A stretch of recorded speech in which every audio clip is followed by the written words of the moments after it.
उमरखेड तालुक्यात रेती तस्करांना पकडण्यासाठी गेलेल्या तलाठ्यावर तस्करांनीच हल्ला चढवलाय। अंगावर ट्रॅक्टर घालून तलाठ्याला चिरडण्याचा प्रयत्न झाला। यात तलाठी किरकोळ जखमी झालाय, पण रेती तस्कर फरार झाले।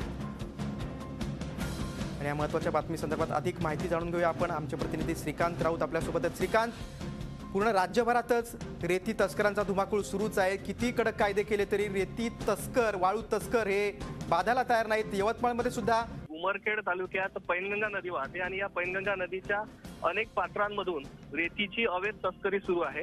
यावर मध्यंतरी जिल्हाधिकाऱ्यांनी रेती तस्करी थांबवण्याचे कडक निर्देश प्रत्येक तहसीलदारांनी दिले होते, परंतु जरी घाट मालकांवर नियंत्रण आणण्यात आलं असलं तरी रेतीची चोरी मात्र राजरोसपणे सुरू आहे। यावर कुठलंही नियंत्रण आता महसूल प्रशासनाकडून कडेकोटपणे राबवल्या जात नाही आहे आणि त्यामुळेच कुठेतरी आता रेती तस्कर धजावले आहेत। आणि आज उमरखेडचे तहसीलदार सचिन शेजाळ यांनी जेव्हा 4 तलाठ्यांना रेती तस्करी थांबवण्यासाठी पाठवलं असता वाळू माफियांनी त्यांचा ट्रॅक्टरच त्यांच्या अंगावर नेऊन त्यांना चिरडण्याचा प्रयत्न केला।